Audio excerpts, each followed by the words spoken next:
The Rune of Ascendance is a crafting currency in Last Epoch. You use it to turn an item with at least one forging potential into a unique. Now, this unique will always be on the same base type.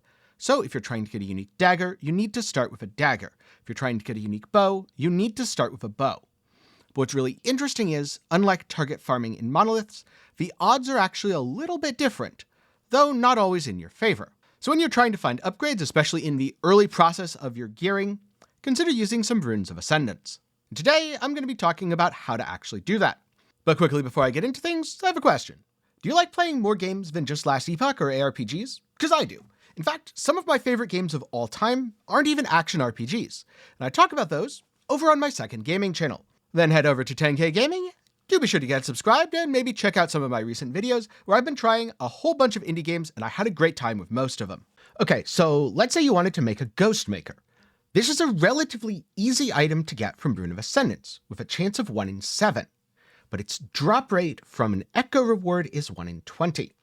This is because in Reign of Dragons, you're not actually farming dagger nodes, you're farming sword and dagger nodes, which means your chance for a Ghost Maker is mixed in with all the other daggers and also all the swords.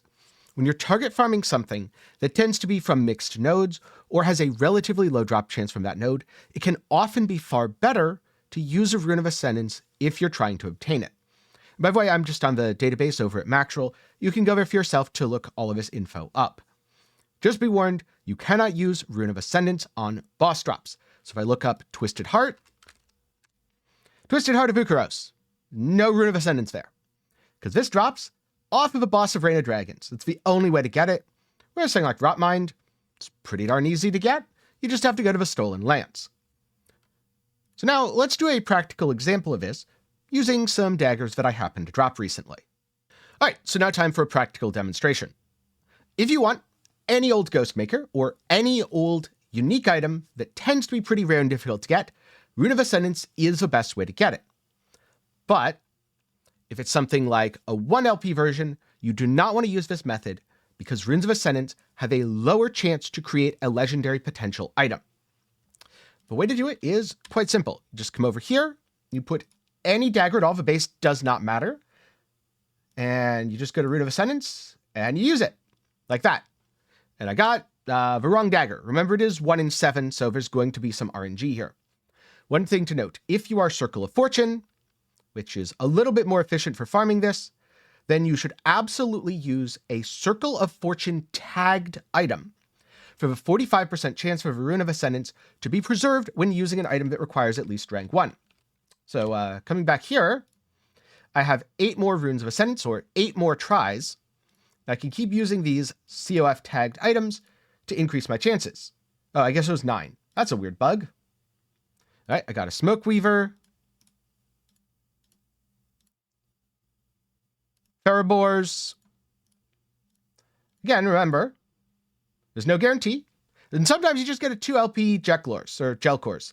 Gelcors is a really low LPL. It's very easy to get with LP, so I'm kind of not surprised that happened, but also kind of surprised because it is much, much lower odds. It's not even 1 LP, it's 2 LP. So yeah, sometimes you will get lucky. 2 LP Drought's Release. You know, maybe reading from people that there's a lower chance of legendary potential is incorrect. Or maybe I'm just very lucky plus COF bonuses. And there we go. Ghost Maker. Didn't take that many, but that's in large part because they kept getting preserved. I think I started with 9 or 10, and I ended up with 6. Now, if you want to try out your Rune of Ascendance luck, or just roughly see what the results will be without actually going and doing it, I suggest using the Rune of Ascendance Simulator over on TunkLab. So here we have one-handed dagger plus 1,000, use 1,000 Runes of Ascendance, and there you go. It generated the results, which includes about 146 Ghost Makers, which is pretty close to the 1 in 7. Keep in mind though, 1 in 7 does not guarantee 1 in every 7. Like here, there was 2, which is actually more like 1 in 5. Or if you reset and use 10 again, 3, that's even luckier, but it is just random. I could click this and maybe there's no Ghost Maker at all on here, or maybe there's 10 Ghost Makers. I mean, 10 Ghost Makers would be very unlikely, But at the end of the day, you're playing an ARPG. You're playing a loot-based game where almost everything is random. You probably knew what you were getting into, and that things might not drop for 100 monoliths. With that said, using Rune of Ascendancy to target certain items is definitely a lot more efficient than just going for drops. Now obviously, if you're Merchant's Guild, you might be able to just buy something. And if you're Circle of Fortune, you might be able to use prophecies to get it instead. To learn more about that, check out my dedicated video on target farming where I go over the different methods to get things. Also, if you're wondering, why is it that boss drops seem so much rarer than everything else? Well, it's largely because of this. You can't use a Rune of Ascendance on a boss drop. Instead, you'll just have to keep fighting that boss at higher and higher corruption and hope that you get the best possible thing. Which sometimes absolutely happens. I was recently pleasantly surprised when doing battle with Shade of Orbis to get a 1 LP Omnis, which I'm definitely going to use for my build, and I haven't decided when I'm going to slam into it. But what's an example of something that you probably shouldn't be using your Rune of Ascendance to target farm? It's the moonshot items, something like Red Ring of Atlaria, or Atlaria? Adelaria? I don't know. Let me know down in the comments how to pronounce that.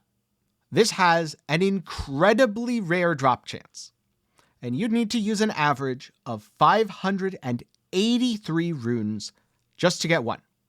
But remember, that's an average. So you could get it in one, or it could take 1,000.